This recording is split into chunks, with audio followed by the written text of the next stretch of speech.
नमस्कार, मैं Brajesh Rajput the talk time में आपका स्वागत करता हूं। आज हमारे साथ जो मेहमान हैं वो बहुत खास हैं। वो हैं 1995 बैच के senior IPS officer Yogesh Deshmukh, जिनके पास इस वक्त बड़ी जिम्मेदारी है। मध्य प्रदेश के एडीजी इंटेलिजेंस हैं और एडीजी साइबर क्राइम भी हैं। सर, आपका बहुत बहुत शुक्रिया विस्तार न्यूज़ में आने पे। Thank you so much Brajesh.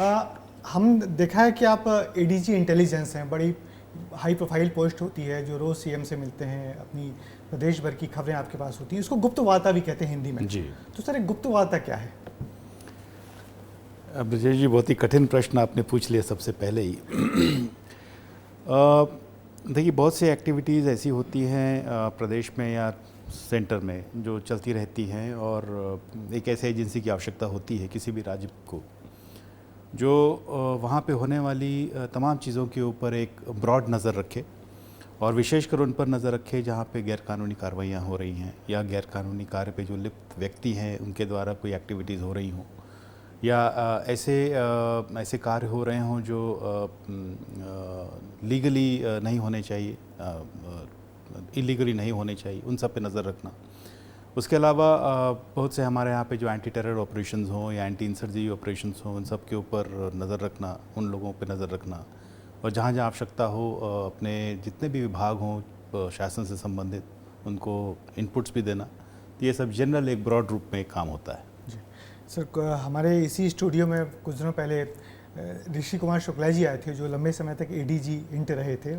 और उन्होंने कहा था कि ये जी जो एडीजी इंट होता है उसके सामने एक ही लाइन होती है कि एंटीसिपेशन एंटीसिपेशन एंटीसिपेशन। ये हमारा सूत्र वाक्य होता है जी। पूरे समय हम लोग एंटीसिपेट करते रहते हैं जी।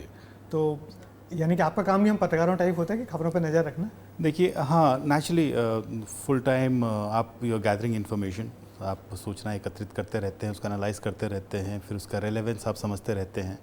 और सोर्स ऑफ इन्फॉर्मेशन आज के ज़माने में जो सोशल मीडिया इतना ज़्यादा एक्टिव है, तो सोर्स ऑफ इन्फॉर्मेशन बहुत ज़्यादा आती हैं। तो नेचुरली हमारा ये काम है विभिन्न तरह के लोगों पे नज़र रखना, विशेषकर उन लोगों पे जो गैर कानूनी कार्यों में लिप्त है। तो उन्होंने एकदम सही कहा, we are always analyzing situations, people, हर समय we are on the alert. आपके सर एक बड़ी जिम्मेदारी आपके पास और है, वो है साइबर क्राइम की जी। तो साइबर क्राइम इस वक्त कितनी बड़ी चुनौती बन गया है, माने पूरे देश के सामने तो है, मध्य प्रदेश में आप देखिए दुनिया भर में ये बहुत बड़ी चुनौती बन चुका है।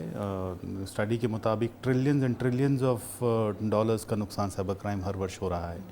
एक तीसरी बड़ी इकोनॉमिक पावर के रूप में ही है। तो और सिमिलरली इन इंडिया, और मैं कह सकता हूँ मध्य प्रदेश में भी cyber crime is on the rise, बढ़ रहा है, डेफिनेटली बढ़ रहा है, बहुत बड़ा रूप धारण कर रखा है। और कुछ समय ये अभी ऑन द राइज रहेगा। धीरे धीरे ये जैसे हर इलीगल एक्टिविटी पे होता है, इस पे धीरे धीरे कंट्रोल आगे समय में आएगा, परंतु अभी ये राइज कर रहा है और आने वाले कुछ समय में अभी ऐसा लगता है कि ये राइज करेगा। तो सर, इसको ट्रैप करना शायद इससे डिफ़िकल्ट है कि करने वाले कहीं और होते हैं, पैसा कहीं और जमा करवाते हैं, तो इस सब से कैसे निपटती है पुलिस? देखिए, साइबर क्राइम की दुनिया ही ऐसी है जहाँ पे जो क्रिमिनल्स होते हैं वो इस बात का फ़ायदा उठाते हैं कि वो अनजान हैं, पर्दे के पीछे हैं, और गुमनाम रूप में वो लोगों को ठग पा रहे हैं। तो yes, it's a very difficult investigation. जब भी ऐसे अपराध हमारे सामने आते हैं, उनकी हम पूछताछ करते हैं, तो एक अनजान दुनिया के व्यक्ति को समक्ष में लाना और उसको फिर ट्रायल में ले जाना एक कठिन काम होता है। लेकिन लगातार इस पे पूरे प्रदेश की जो पुलिस है हमारी, वो कई सारे केसेस को इंटरप्रेट कर रहे हैं और इन्वेस्टिगेट कर रहे हैं, लोगों को पकड़ रहे हैं। तो डिफ़िकल्ट ज़रूर है, लेकिन नामुमकिन नहीं है। ये जो कहा जाता है कि हमारा जो साइबर क्राइम का पैसा कहीं चीन में जाता है या किसी और अदर कंट्रीज में जाता है, क्या is it possible, is it true? देखिए, नॉट एग्जैक्टली सबका सब ऐसा नहीं होता। जैसे किसी भी अन्य क्राइम का पैसा कहीं भी जा सकता है, वैसे ही साइबर क्राइम का पैसा है। साइबर क्राइम करने वाले बेसिकली ऑनलाइन दुनिया में अपने आप को पूरा इंटरेक्शन रहता है। जितने भी पैसे लेते हैं वो डिजिटल ट्रांजैक्शंस हैं, तो उसमें से कुछ पैसा बाहर भी, चूँकि डिजिटल ट्रांजैक्शन है तो कुछ बाहर के अकाउंट्स में भी चले जाता है कभी कभार, और वहाँ से विड्रॉ हो जाता है। ऐसे एक आध दो केसेस आए भी हैं। तो ऐसा नहीं है कि सबका सब पैसा चला जाता है। जैसे अन्य क्राइम में जो पैसा कमाया जाता है वो उसका सर्कुलेशन कभी कभी बाहर हो जाता है। सिमिलरली इन साइबर क्राइम, और यहाँ पे भी कभी कभार बाहर से पैसे विड्रॉ किए गए हैं। सर मध्य प्रदेश में क्या कोई जामताड़ा जैसे कनेक्शन है या गांव हैं, विलेजेस हैं जहाँ ऐसे काम चल रहे हैं? एमपी में? एमपी अभी बहुत ज़्यादा हॉटस्पॉट नहीं बना है, लेकिन हमारे यहाँ कुछ ऐसे इलाके हमने देखे हैं जहाँ पे फर्जी सिम कार्ड इशू किए गए हैं या फर्जी बैंक अकाउंट्स साइबर क्राइम के इस्तेमाल के लिए बेचे गए हैं। ऐसे कुछ इलाके हमारी नज़र में आए और लगातार वहाँ पे हमारी रेड्स होती रहती हैं। और ऐसा एक पर्टिकुलर जैसे बहुत ज़्यादा जो इनफेमस हो गए हैं दूसरे राज्यों में जगह, पर्टिकुलर जामताड़ा या अन्य कोई आप बता रहे हैं, वैसा हमारे यहाँ पे अभी नहीं है। ये इन दिनों तो हम लोग देख रहे हैं साइबर सुरक्षा कैंपेन भी चल रहा है, अभियान भी चल रहा है, डीजीपी साहब से लेकर सभी लोग इस मामले में कुछ ना कुछ कह रहे हैं। तो आप क्या कहेंगे कि लोग कैसे अलर्ट रहें और कैसे बचें साइबर क्राइम से? एज ए एक्सपर्ट क्या एडवाइस देंगे आप? देखिए, हमने तो यही देखा है कि पहली बात ये है कि डिजिटल दुनिया अपनाना अच्छी बात है। आप डिजिटल दुनिया ज़रूर अपनाएं, टेक्नोलॉजी का उपयोग करें, डिजिटल ट्रांजैक्शंस करें, कहीं कोई प्रॉब्लम नहीं है। समस्या तभी आती है जब आप लापरवाह हो जाते हैं। अब लापरवाह में आप जनरली आपने देखा होगा, मैंने तो यही देखा है कि जो लोग अपने पासवर्ड्स को वीक रखते हैं या अनजान लोगों से अपना फाइनेंशियल इंटरेक्शन रखते हैं, उनके साथ अपराध हो जाते हैं। अब आपने सुना होगा कि कईयों ने अपना इन्वेस्टमेंट फ्रॉड में बहुत सारे पैसे खो दिए। तो होता क्या है, उसमें साइबर क्रिमिनल्स देख लेते हैं कि भाई आपसे पहले इंटरेक्शन शुरू करेंगे, आपको एक लालच दिखाएंगे कि आप हमसे चर्चा करिए, हमसे व्हाट्सएप पे बातें करना शुरू करेंगे, फ्रेंडली बातें करना शुरू करेंगे। फिर आपको धीरे धीरे साइकोलॉजिकली वो आपको मोटिवेट कर देंगे, आपको लालच दिखा देंगे कि भाई आप जो पैसा कमा रहे हैं आप हमारे यहाँ इन्वेस्ट करेंगे तो आप ज़्यादा कमा लेंगे। ऐसे करके फिर उनको टेलीग्राम चैनल पे शिफ्ट कर देंगे। टेलीग्राम चैनल पे वहाँ पे ऐसा होगा कि बहुत सारे लोग बैठे होंगे और वो तरह तरह की बातें करेंगे, ऐसा माहौल बनाएंगे जैसे वो बहुत ज़्यादा पैसा कमा रहे हैं। किसी न किसी तरीके से आपको उलझा कर एक वो फेक वेबसाइट पे अपना इन्वेस्टमेंट करवा देंगे। मैंने तो देखा है लोग 3-3 करोड़ रुपए इन्वेस्ट कर देते हैं और जब आपका इन्वेस्टमेंट वगैरह बढ़ने लगता है, आपको ऐसा लगेगा कि आप बहुत रिच होते जा रहे हैं, आपका पैसा बहुत मल्टीप्लाई कर गया है, और जब आप पैसे वापस मांगने जाएंगे तो वो सब ख़त्म हो जाएगा, लिंक ख़त्म हो जाएगी, लोग गायब हो जाएंगे। तो ऐसे बहुत सारे फ्रॉड्स होते रहते हैं। तो हमारा तो यही है कि आप अनजान लोगों का से फाइनेंशियल इंटरेक्शन मत करिए, अनजान लोगों को आप अपना कोई भी पर्सनल डिटेल शेयर मत करिए, अनजान लोगों के आप वीडियो कॉल्स मत उठाइए। आप जब तक सतर्क रहेंगे साइबर की दुनिया में, तब तक आपके साथ अपराध होने की संभावनाएं नग्न रहती हैं। आप जैसे ही आपने लालच और भय आप में आया, भय कैसा, आपने सुना होगा डिजिटल अरेस्ट के बारे में, उसमें यही है सिंपल कि आपको एक फ़ोन कॉल आ जाएगा कि भाई आपका जो मोबाइल नंबर है वो किसी अपराध में पाया गया है, आपका जो आधार कार्ड है वो किसी ड्रग्स के मामले में पाया गया है, किसी पार्सल में पकड़ा गया है, अब आपकी जांच होगी। तो सामने वाला व्यक्ति अगर घबरा जाता है तो उसको और डराते हैं, फिर उसको एक वीडियो कॉल के माध्यम से ऐसा रूप दिखाएंगे, पीछे नकली पुलिस बनकर, नकली ऑफिस बनकर नकली ईडी बन जाएंगे, नकली पुलिस बन जाएंगे, नकली सीबीआई बन जाएंगे, और आपको तरह तरीके से डरा के ऐसा लगेगा कि वो शासकीय तरीके से आपको काम कर रहे हैं। आपको वो आपके सारे पर्सनल इन्फॉर्मेशंस और डेटा आपसे ले लेंगे, आपसे पैसे ट्रांसफ़र करवा लेंगे। तो हमारा यही कहना है कि आप अनजान व्यक्तियों के द्वारा डराए गए डर से आप डरें बिना। डिजिटल अरेस्ट नाम की कोई चीज़ होती नहीं है। तो बेसिकली जितना भी साइबर क्राइम है, ये आपका जो ट्रस्ट है ना, ब्लाइंड ट्रस्ट, उसका वो फ़ायदा उठाते हैं। तो ऑनलाइन दुनिया में अनजान व्यक्तियों से आपका फाइनेंशियल इंटरेक्शन नहीं रहेगा तो आपके साथ धोखाधड़ी नहीं होगी। जी, पर निश्चित बहुत ही हैरानी वाली बात है कि लगातार डिजिटल अरेस्ट वाले जो मामले खूब बढ़ रहे थे, बीच में तो रोज ही हम लोग 2-5 देखें। सर कोई आंकड़ा है मध्य प्रदेश में कितना साइबर क्राइम आए हैं और कितना पैसा गंवाया लोगों ने? 2019 में हम लोग करीब 4000 कंप्लेंट केसेस देखते थे जी, और वो एक आध साल पहले तक आते तक अराउंड 3 लाख केसेस हमारे पास रिपोर्ट होने लगे। 2024 में फाइनेंशियल फ्रॉड का समवेयर अराउंड 400 करोड़ के आसपास का फाइनेंशियल फ्रॉड हुआ। लेकिन उसके साथ साथ पुलिस ने भी अपना गेयरअप किया है, हमने भी हमारे जवानों को और अधिकारियों को सबको ट्रेन किया है। तो हमारा जो अब रिकवरी है वो जहाँ पे हम बहुत ही नॉमिनल हुआ करते थे, आजकल हम कई करोड़ रुपए हम रिकवर भी कर पा रहे हैं, कई क्रिमिनल्स को हम अरेस्ट कर पा रहे हैं। तो यस, कंप्लेंट्स बढ़ रही हैं, फाइनेंशियल फ्रॉड बढ़ रहा है, और मुझे ऐसा लगता है कि जो माहौल देखकर कि कुछ समय अभी और बढ़ेगा और फिर इसके बाद एक स्टेबल होगा, उसके बाद गिरावट आएगी। मगर निश्चित अच्छी बात है कि हम लोग जो फाइनेंशियल फ्रॉड को पकड़ रहे हैं, उनसे रिकवरी भी कर रहे हैं, और ये निश्चित ही खुशी की बात है। सर हम थोड़ा पीछे जाएं तो आपका तो छत्तीसगढ़ से संबंध रहा है, आपकी स्कूलिंग वहीं हुई है, तो और हमारा चैनल मध्य प्रदेश छत्तीसगढ़ का बड़ा चैनल है जी। तो कैसे अपने स्कूली दिनों को याद करते हैं छत्तीसगढ़ के? मेरे फादर फॉरेस्ट सर्विस में थे और बड़े अच्छी याददाश्त है जब हम लोग ग्रो किए हैं और ज़्यादातर समय छत्तीसगढ़ में रहने का मौका मिला है। तो वहाँ का सिंपल जीवन, प्राकृतिक जीवन और एक बड़ा ही सौहार्दपूर्ण वातावरण जो इन इलाकों में देखने को मिला, वो बहुत अच्छी यादें हैं। और कहीं ना कहीं आप जिस माहौल में रहते हैं वहाँ आपका एक पर्सनालिटी भी आपका अकॉर्डिंगली डेवलप होता है। और एक याददाश्त भी है कि कंपेयर करने के लिए कि आज के इतने भागा दौड़ी वाले ज़माने में जहाँ सब कुछ हम कंक्रीट की दुनिया देख रहे हैं और एक वो दुनिया थी जहाँ पे बहुत ज़्यादा प्रकृति के बीच में आप रहते थे। तो यस, वंडरफुल मेमोरीज और I am only grateful to God. आपकी जो स्कूलिंग भी हुई है वहीं पे रायपुर में जी। तो सर ये यूपीएससी का थोड़ा बताइए। हम लोग हमारा जो ये प्रोग्राम है हम लोग उस तरीके से भी डिज़ाइन करते हैं कि यूपीएससी के एस्पिरेंट देखें और आप सब लोगों से कुछ शिक्षा लें, कुछ सबक सीखें।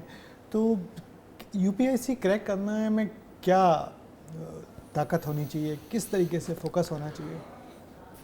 जो मिसकंसेप्शन है कि यूपीएससी को क्रैक करने के लिए आपका ऑल इंडिया सिविल सर्विसेज या सिविल सर्विसेज इन जनरल में आपका सिलेक्शन होने के लिए आपको बहुत इंटेलिजेंट होने की आवश्यकता है, ये मिसकंसेप्शन है। आप हो सकता है कि बहुत इंटेलिजेंट व्यक्ति हो और वो 3 घंटे में किताब पढ़ के पूरा अपना याद कर ले, और आप हो सकता है बहुत इंटेलिजेंट ना हो, एवरेज आपका आईक्यू हो। आप अगर वही काम आप 7 घंटा जब आप कर लेते हैं तब आपकी पूरी किताब समझ में आ जाती है। तो आप उसका 3 घंटा और 7 घंटे बाद फिर सब बराबर है। तो यहीं पे मेहनत की बात आती है। आप अपनी क्षमताओं को पहचानिए और अगर आप मेहनत करेंगे तो मेहनत के साथ साथ थोड़ा बहुत त्याग की आवश्यकता है। आपको अपने पर्सनल टाइम को कॉम्प्रोमाइज़ करना पड़ेगा। आपको अपने बहुत सारे जो आपके लाइकिंग्स हैं, चाहे वो आपके सोशल मीडिया से आपका इंटरेक्शंस हों या फ्रेंड सर्कल का बहुत ज़्यादा इंटरेक्शन हो, सबको आपको थोड़ा ना कहीं सैक्रिफाइस करना पड़ेगा। और most important to all the youth of the country I can say, जिस दिन आपने ठान लिया, जिस दिन आपने अपने आप से वादा कर लिया कि अब तो मैं करके ही छोड़ूंगा या छोड़ूंगी, तो उस दिन से आपकी केवल समय बीतने की बात है, आपको सफलता अवश्य मिलेगी। लेकिन वो तटस्थ आपका जो लक्ष्य है उसके प्रति आपका विश्वास और उसके पीछे लगने वाली लगन, मेहनत और एट द सेम टाइम उससे जुड़ी हुई जो त्याग और थोड़ा बहुत सैक्रिफाइसेस है, तो जिस दिन आपने संकल्प कर लिया फिर केवल समय की बात है, सफलता मिलेगी, आपको अवश्य मिलेगी। तो आपके सब्जेक्ट्स क्या थे? मैं मैथ्स और लॉ से, मैंने उस समय 2 सब्जेक्ट्स लिया करते थे। मैथ्स और लॉ मेरा सब्जेक्ट हुआ करता था। तो सर आप सीनियर पुलिस ऑफिसर हैं, कई जगहों पे रहे हैं, डिप्यूटेशन पे भी आपने कई जगहों पे काम किया है, आईजी उज्जैन भी रहे हैं जी, मेरे ख्याल इंदौर भी आप रहे जी हैं। तो आपके बारे में था कि आप कभी कभी भेष बदल के भी थानों में पहुंच जाते हैं जी। तो ऐसा कोई वाकया बताइए। सीनियर ऑफिसर्स का रोल क्या है? पूरा एक अमला है पुलिस में जो अपना अपना डेली का काम कर रहा है। विशेषकर थाना हमारा नोडल यूनिट है, मेन यूनिट है, फंक्शनल यूनिट है। और जब सीनियर ऑफिसर जाते हैं, देखिए कोई भी आईएएस अधिकारी हो या आईपीएस अधिकारी हो या इंडियन फॉरेस्ट सर्विस का अधिकारी हो, इट्स अ सर्विस, इसीलिए आगे सर्विस लगता है। इंडियन एडमिनिस्ट्रेटिव सर्विस है ये, इंडियन पुलिस सर्विस है ये, और सर्विस है service to the society, service to the people of the state और द कंट्री, जहाँ भी आप काम कर रहे हैं। तो वो सर्विस देने के लिए पूरा जो अमला है, और आप चूँकि सुपरवाइजरी रोल में हैं, तो आपका काम ये बनता है कि आपका जो अधीनस्थ स्टाफ है वो अपना काम करे, जनता की हित के लिए, सुविधाओं के लिए काम करे, तो उसको मॉनिटरिंग होती है। उसके लिए बहुत से शासकीय तरीके हैं। कभी कभी ऐसा होता है कि उस समय इंदौर की शायद कोई घटना थी जब मैं नया ज्वाइन किया था, मेरे चेहरे से बहुत ज़्यादा मेरे अधीनस्थ नहीं पहचानते थे मेरा चेहरा। तो जनरली मैं किसी एक थाने में एक अज्ञात व्यक्ति बन के गया था, ग्वालटोली थाना था जी। और वहाँ पे अब मैं थोड़ा सा हो सकता है सिस्टम की नाकामियों को भी मैं थोड़ा सा कहूँ, तो जो होता है थाने में एक क्या है, बेसिकली थाने में एक भय का माहौल होता है, जनता को भय लगता है। जो हम अधिक सीनियर ऑफिसर चाहते हैं कि वो भय धीरे धीरे लोगों में कम हो, लेकिन एक भय का माहौल है, यथार्थ है, इसको एक्सेप्ट करना चाहिए। तो एक नॉर्मल व्यक्ति की जरा जब थाने में गए तो देखा कि वहाँ पे मुंशी साहब बैठे हुए हैं अपना आराम से, और मैं खड़ा रहा तो किसी ने पूछा भी नहीं। फिर एक आध सिपाही आए, बोले क्यों, क्या करने आए हैं आप? तो बोला साहब मेरे को रिपोर्ट करनी है। बोला अच्छा बैठिए, आप टीआई साहब आएंगे तब बात करेंगे। तो बोले नहीं मुझे जल्दी है, मुझे जाना है, मेरी तो कोई रिपोर्ट लिखेगा। तो बोले नहीं बैठिए, आप बैठिए अभी आप बैठिए। कम से कम उसने मुझे बैठने के लिए कहा। और मेरे ख्याल से वो मुंशी थे, उनको मैंने इंट्रैक्शन करना चाहा था, मेरी आप रिपोर्ट लिखिए, आप क्यों नहीं लिख रहे हैं मेरी रिपोर्ट? बोले नहीं बैठिए, आप टीआई साहब आएंगे तब लिखेंगे। फिर एनीवे जो बाद में फिर वो जो होना था वो हुआ, और समझने यही चाह रहा था कि जो सिस्टम है वो कैसे सुधरे और जनता को सुविधाएं कैसे हों। परफेक्शन कभी नहीं होता, कहीं नहीं होता और कभी नहीं होता, शायद आगे भी परफेक्शन नहीं होगा। इसीलिए इतनी सारी व्यवस्थाएं रहती हैं कि हम एक दूसरे के कमियां निकाल कर सुधार करते रहते हैं। So that is the idea. और जनता को राहत मिले, इसके पीछे सभी की मंशा रहती है, विशेषकर जो सुपरवाइजरी लेवल पे लोग हैं। तो उसी का एक छोटा मोटा ऐसा कोई घटनाक्रम था। तो आपको क्या लगता है मध्य प्रदेश पुलिस के सामने अभी क्या बड़ा चैलेंज है? देखिए बाकी स्टेट से हम कंपेयर करें तो Madhya Pradesh is largely one of the better states. लेकिन हमारे यहाँ पे जो जागरूकता इन जनरल है जनता में अपने राइट्स के प्रति हो, या मोस्टली अपने राइट्स, और चाहे वो डेवलपमेंट वर्क्स हों चाहे वो अन्य कोई वर्क्स हों, उसके प्रति जागरूकता उतनी ज़्यादा नहीं है। जहाँ लोग जागरूक होंगे वहाँ पे आपको रिज़ल्ट्स थोड़े ज़्यादा बेटर मिलते हैं। तो मेरे ख्याल से अपना जो ये स्टेट है लार्जली पीसफुल है, लोग अच्छे हैं, बेहतर हैं, बहुत ज़्यादा उद्दंड। और यहाँ पे आप ऐसा स्टेट है जहाँ पे सीनियर ऑफिसर्स डायरेक्टली इन्वॉल्व होते हैं। कई ऐसे स्टेट्स हैं जहाँ पे आपको एसपी या कलेक्टर से मिलना कठिन होगा, लेकिन अपना ये जो राज्य है यहाँ पे हमेशा सीनियर अधिकारी लोगों के लिए अवेलेबल रहते हैं। तो यस, देखिए हमेशा पुलिस बैकग्राउंड में रह के एक व्यवस्था दे सकती है, लेकिन अल्टीमेटली डेवलपमेंट ही होना है, वही बेसिकली हम सबका मापदंड है। सभी की मांग रहती है, सभी की खुशियाँ उसी में डिपेंडेंट होती हैं। पुलिस बैकग्राउंड में रह के कानून व्यवस्था बना के रखे तो यहाँ पे सारे डेवलपमेंट फैक्टर्स जो हैं वो धीरे धीरे और बढ़ें, यही आशा रहती है। और मुझे नहीं लगता है कि ये स्टेट बहुत अच्छा स्ट्रैटेजिक लोकेशन है, यहाँ के लोग भी बेहतर हैं, बहुत ज़्यादा ऐसी कोई बहुत प्रॉब्लम्स भी नहीं हैं। बाकी जैसे जैसे लोगों में जागरूकता आएगी, उनका एजुकेशनल स्टैंडर्ड्स बढ़ता जाएगा, उनका अवेयरनेस बढ़ता रहेगा, तो चीज़ें और बेहतर होंगी। विभिन्न राज्य सरकारें आती हैं, हर साल वो बेटर काम करते जाती हैं। कल जो थे उसे आज बेहतर हैं, और आज जो हैं आई एम श्योर कल उससे भी बेहतर होंगे। तो कार्य हर स्तर पे हो रहा है, और इसका जो रिज़ल्ट्स है अपेक्षित अन्य राज्यों की अपेक्षा अपने यहाँ पे शायद थोड़ा कम है। मे बी बिकॉज हमारे यहाँ जनरल लोगों में जागरूकता की थोड़ी सी कमी है। तो विभिन्न प्रयास की डेवलपमेंट कोई केवल एक तरफा नहीं हो सकता। शासन आता है, शासन आती है, अपना योजनाएं लाती है, उसमें जब लोग हाथ से हाथ मिलाकर एक साथ चलते हैं तब उसके रिजल्ट बहुत बेटर आते हैं। तो केवल अगर शासन चाहे कि सारा डेवलपमेंट कर जाए, पूरे राज्य को उठा के ले जाए, वो तब तक संभव नहीं होगा जब तक जनता उसमें इन्वॉल्व नहीं होगी। तो ये एक दूसरे के मैचिंग और हाथ से हाथ मिलाने की बात है। तो मेरे ख्याल से थोड़ा सा मुझे ऐसा लगता है कि जनता का उतना ज़्यादा एक्टिव शायद यहाँ पे नहीं है, या सेंस ऑफ बिलोंगिंग उतनी ज़्यादा नहीं है। थोड़े से संतुष्ट टाइप व्यक्ति हैं हम सब यहाँ पे।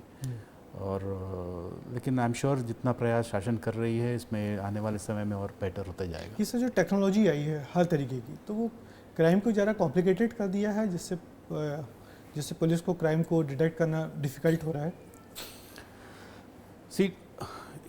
बिल्कुल, इसमें कोई शंका नहीं है। टेक्नोलॉजी के बहुत सारे फ़ायदे हैं तो उसके दुरुपयोग भी बहुत ज़्यादा हैं। जैसे साइबर क्राइम के ऊपर ही बात कर लीजिए, तो जितना इंटरनेट कनेक्शन, जैसे भारत में ही आज मोर देन 50% इंटरनेट कनेक्शंस हैं, 90 करोड़ 100 करोड़ से ऊपर मोबाइल फ़ोन्स हैं। तो नेचुरली इसका मतलब है कि हम टेक्नोलॉजिकली बहुत ज़्यादा अपने आप को अपग्रेड करते जा रहे हैं, एक्टिव होते जा रहे हैं। सारी इकोनॉमिक एक्टिविटीज़ हमारी टेक्नोलॉजी पे बेस्ड होते जा रही हैं, हमारा लाइफस्टाइल बहुत टेक्नोलॉजी पे बेस्ड होते जा रहा है। तो उसके साथ साथ उसके जुड़े हुए जो नुकसान हैं वो भी हमें झेलने पड़ते हैं। यस, टेक्नोलॉजी के कारण अपराध भी थोड़े बहुत बढ़ रहे हैं, लेकिन टेक्नोलॉजी के कारण हम उनको क्रैक भी कर पा रहे हैं और लोगों को पकड़ भी पा रहे हैं। जैसे सैफ अली मामले में देखा गया कि जी एक क्राइम हुआ, लोगों ने उसको बहुत जगह से ट्रैप कर लिया, कम से कम 5-6 सस्पेक्टेड लोग पकड़ लिए गए जल्दी जल्दी। जी हाँ, टेक्नोलॉजी तो एक इट्स अ मल्टीप्लायर, मतलब जो जितना फास्ट काम टेक्नोलॉजी कर लेती है, वो टेक्नोलॉजी ना होती तो उसमें उतना ही ज़्यादा समय लगता। जैसे पुराने समय में आप एक जगह से दूसरी जगह पैदल चले जाइए या आज हवाई जहाज़ से चले जाइए।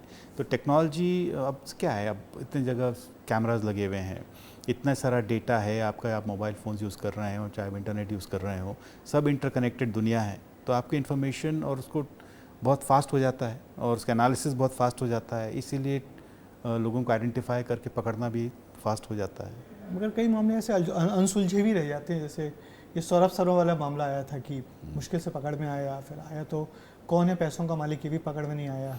देखिए, वो एकदम डिफरेंट चीज़ है, जहाँ ऐसा नहीं है कि टेक्नोलॉजी से जानकारियाँ मिलना और उस जानकारी का एविडेंस के रूप में यूज़ कर पाना, वो दोनों अलग अलग चीज़ है। वो कितना रेलेवेंट है उस पर डिपेंड करता है। पता तो लग जाएगा, बहुत सी चीज़ें पता लग जाती हैं, तो क्या वो as per your laws of the country, क्या वो उसको एविडेंस के रूप में उसको यूज़ किया जा सकता है, नहीं किया जा सकता है, वो एक डिफरेंट प्रश्न है।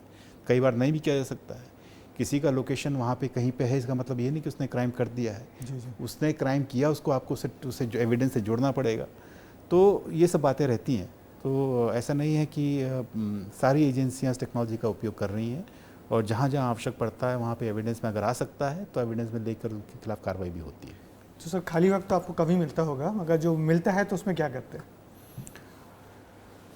जनरली थोड़ा बहुत आध्यात्मिक किताबें पढ़ लेता हूँ अगर वक्त मिलता है, आजकल जो कि कम मिल रहा है। तो गोल्फ़ खेलने का कभी मौका मिलता है तो मैं I am always looking forward, कभी मिल जाए तो मौका मिलेगा। मूवी वगैरह? मूवीज़ वगैरह मैं कम देखता हूँ, अब पहले ज़रूर देखा करता था, लेकिन generally I like to be quiet. मुझे कभी कभी एकांत भी अच्छा लगता है, कभी कभी मित्रों के साथ हार्ड पार्टिंग भी अच्छी लगती है। तो it's a mix and match, जैसा समय आ जाए। आपका किताबें पढ़ना अच्छा है, तो किस टाइप की किताबें, कौन आपका मैं फेवरेट ऑथर है? फिक्शन नहीं पढ़ता हूँ, थोड़ा बहुत मैं फ़िलासफ़ी की किताबें मैं ज़रूर पढ़ता हूँ। और ऑथर्स में खालिद हुसैनी की किताब, मुझे जो अफ़गानिस्तान के राइटर हैं उनके किताबें 2-3 बहुत अच्छी लगी। काइट रनर है और लैंड ऑफ थाउजेंड सन्स और समथिंग लाइक दैट, मुझे तो नाम याद नहीं आ रहा है। लेकिन जनरली फिक्शन तो मुझे पसंद नहीं है। समथिंग ऑन फिलॉसफी या जो इकोनॉमी या पॉलिटिक्स या अध्यात्म जो एक्चुअल इम्पैक्ट सोसाइटी को करती हैं, उस पर मेरा थोड़ा सा ज़्यादा पॉलिटिक्स की किताबें?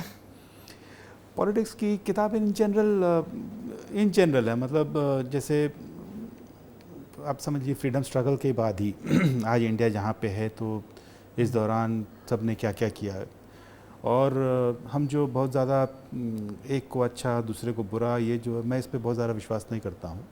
मुझे लगता है कि सब ने अपने अपने समय पे सब ने अपना अपना योगदान दिया है, और उस योगदान को हो सकता है कि पॉलिटिकली वो उसको सही माने गलत माने। तो उस समय के तात्कालिक तौर पे यस, किसी भी कंट्री के लिए विचारधारा बहुत ज़रूरी होती है, और लेकिन वो समय से बदलती भी रहती है। और तो मैं देखता रहता हूँ किसका क्या योगदान रहा, और सबकी मंशा, चाहे जनता हो, राजनीतिज्ञ हो, आप हो, मैं हूँ, यही है कि खुशहाल और पीसफुल राष्ट्र है, इसी ओर चलते जाना चाहिए। तो ये सब विचार मंथन चलता रहता है। एक आखिरी सवाल आपसे पूछना चाहूँगा, चूँकि आप उज्जैन में आईजी रहे हैं और लंबे समय तक रहे हैं, तो उज्जैन अब जो सिंहस्थ होने वाला है और जो अभी महाकुंभ हुआ है, तो उससे मैंने जो भगदड़ भी हुई है, बुरा सैड पार्ट है वो, मगर उससे कितना चैलेंजिंग हो गया हमारे आने वाले वक्त का सिंहस्थ, और सरकार कैसे उसको ले रही है? देखिए, ये आपको समझना होगा कि कुंभ एक ऐसा पर्व है जहाँ पे करोड़ों करोड़ों करोड़ों जनता बहुत ही शॉर्ट पीरियड में इकट्ठा हो जाती है, और व्यवस्थाएं आप एक डेफिनेट नंबर्स के लिए बना ही सकते हैं। आप अपने कंट्री की बाउंड्री लिमिटेड है, अपने प्लैनेट अर्थ की बाउंड्री लिमिटेड है, वो उतना ही सह सकती है जितना उस पे आए। तो मान लीजिए कोई अगर जगह है जहाँ पे ये कुंभ हो रहा है, अगर वो x नंबर व्यक्तियों के लायक है, तो आप 2x की तैयारी कर लेंगे, 3x की तैयारी कर लेंगे। लेकिन अगर वो उससे भी ज़्यादा कभी अगर आ जाते हैं, तो कभी ना कभी हादसे होने की संभावना रहती है। मैं ये नहीं कह रहा हूँ कि बिल्कुल एडवांस प्लानिंग आप सारा कुछ करने के बावजूद, और हर कुंभ में बहुत मैसिव प्लानिंग चलती है, right from the chief minister level to the lowest functionary of the state, चाहे वो पटवारी हो चाहे कांस्टेबल हो, हर कोई एक्टिवली इन्वॉल्व होता है, पूरी व्यवस्थाएं की जाती हैं, फिर भी कई बार ऐसे हादसे होने की संभावना रहती हैं। और देखिए वहाँ पे जैसे मैं पुलिस की बात करूँ तो इस बार हम शायद 50,000 पुलिस जवान लगाएंगे वहाँ पे हमारे यहाँ जो कुंभ होगा। और प्रयागराज की बजाय हमारे यहाँ पे इलाका बहुत छोटा है, और हम ये भी जानते हैं कि यहाँ पे हमारे पास बहुत बड़े चैलेंजेस रहेंगे, लेकिन इसकी तैयारियाँ मुख्यमंत्री खुद देख रहे हैं, शुरू करती है। और इतनी बड़ी व्यवस्था के लिए हम सारे जो बन सकते हैं, ह्यूमनली पॉसिबल जो भी व्यवस्थाएं बन सकती हैं, सबकी प्लानिंग और एग्जीक्यूशन होगा। और कभी हादसा अगर हो जाता है तो आप इसको मानिए कि दुर्भाग्य हो सकता है, और जो out of control, human control से बाहर हो, कभी कभी ऐसी घटनाएं घट जाती हैं। लेकिन हम सभी की मंशा ये है कि जो आने वाला कुंभ उज्जैन में होगा वो आपको बहुत अच्छा एक्सपीरियंस देगा। उसकी जो चैलेंजेस रहेंगे हम उसको टेकअप करने के लिए तैयार हैं, और किसी भी तरह का हादसा ना हो इसके लिए हम जो मानवीय तौर पे जो कुछ किया जा सकता है सब कुछ किया जाएगा। बहुत बहुत शुक्रिया सर। हम इसी नोट पे इस प्रोग्राम को यहाँ खत्म करते हैं कि आने वाला कुंभ बहुत बेहतर होगा, और मध्य प्रदेश सरकार और आप सारे सीनियर ऑफिसर उसमें जी जान से लगे हुए हैं कि बेहतर हो, अच्छा अनुभव लोगों को मिले और मध्य प्रदेश का नाम हो। सर आप यहाँ आए, आपका बहुत बहुत शुक्रिया। योगेश जी, हम आपको लंबे समय से बुलाना चाह रहे थे, आपने वक्त दिया, इसके लिए बहुत धन्यवाद। Thank you Prajesh, thank you so much. ये थे एडीजी इंट और ADG cyber security Shri Yogesh Deshmukh ji, जो हमारे स्टार न्यूज़ आए और कुंभ से लेके साइबर सिक्योरिटी तक तमाम पहलुओं पर बात की। अगले हफ्ते हम आपको किसी और हस्ती से यूं ही मुलाकात करवाएंगे, तब तक के लिए मुझे दीजिए आज्ञा। नमस्कार।